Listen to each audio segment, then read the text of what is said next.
So, Zeynep, I want your wisdom. Give me 3 tips on how to manage bad body image. Okay, so oftentimes bad body image masks deeper emotions or beliefs we hold about ourselves. And it's usually not about our weight, not about our body. So it's important to not jump into action to try to lose weight or do something about it before really slowing down and thinking what's happening.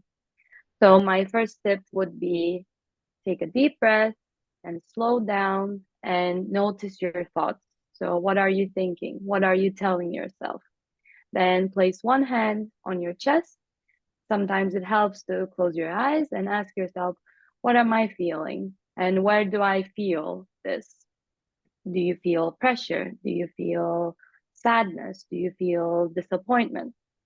And where do you feel it? Is it in your chest? Is it in your legs? Somewhere else?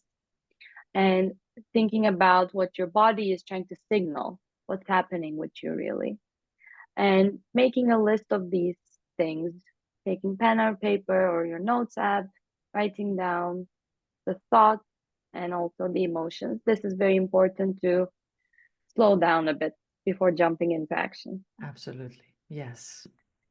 Then my second tip would be after you notice the thoughts and emotions, usually you will see that this is what happened with me, that the thoughts include some kind of criticism and judgment towards yourself. And this is the part that we call inner critic, which is the part that is judgmental, very nasty, harsh, and mean towards you, and says bad things about your body. So it's important to notice that this is a part of you and it shows up as thought. And it's important to say stop to it because this is a bully Mm. Mm. that is bullying you about your body. And what do we do with bullies? We say stop to them, we interfere because we don't want that. Mm. And we don't want you to treat yourself like that either. Exactly. So we say stop, and it's helpful for me at least to say it out loud because sometimes, the thoughts get a bit mixed up. Mm-hmm. So we say stop.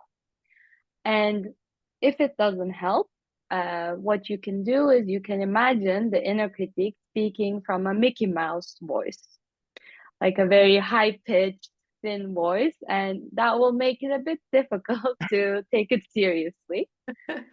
And usually this helps like maybe in 5, 6 minutes to, okay, whatever, we get it. You're saying some stuff and helps lower the voice of the inner critic. Wow. Okay. And the third tip I would give is getting in some movement, but it doesn't have to be exercise. It can be dancing. There are like games people play with their phones in their hands and they dance to their like songs, and also putting on comfortable clothes because we don't want your clothes really, making you feel even more pressured and stressed all day, every day, and reminding you of the messages of the inner critic. So put on some comfortable clothes and dance it out or go on a light walk with a friend. These are my three Wow. tips.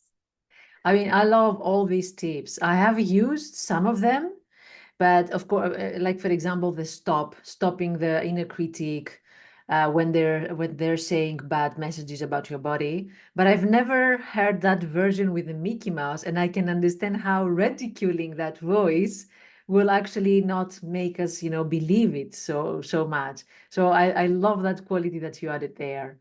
Um, and also the comfortable clothes. I mean, the first time that I heard that, it was simple, but so important because what we usually do is that we keep ourselves into tight clothes, which is a constant reminder of how we don't like our body.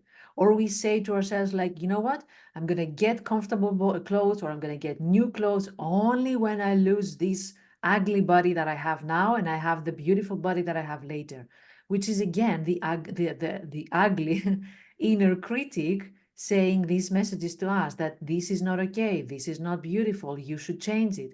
And when you say just put comfortable clothes, just enjoy the body you have now, it's really the healthy message we want to have about our body. Yes, definitely. And you want to make yourself feel comfortable and you don't want to feed into the messages of the inner critic. So, as Yeah, you said, it's very important to have loose clothing on sometimes favorite outfits. People that yeah, they really like the whole outfit, they like the way they look. So, it's yeah. also very helpful. Yeah, exactly. And you can see when you change the relationship you have with your body image, then you also change the relationship you have with food. And then it goes on and on. I mean, you know better about that. But so if you want to work with Zeynep, you can find her at antiloneliness.com. And Zeynep, before we close this tips therapist tested short interview, let me know what are the people that you're working with and what are the challenges that they're facing and what is the approach that you're using. So I work with clients who struggle with their body image or food and eating disorders. And this can be very mild or very severe. Okay. I'm here for you, Yeah. whatever it is that you're going through with food and your body image. And I mostly work with chemotherapy techniques. Fantastic. You're amazing. Thank you so much. We are grateful for your tips. Thank you very much. Thank you, Vasya.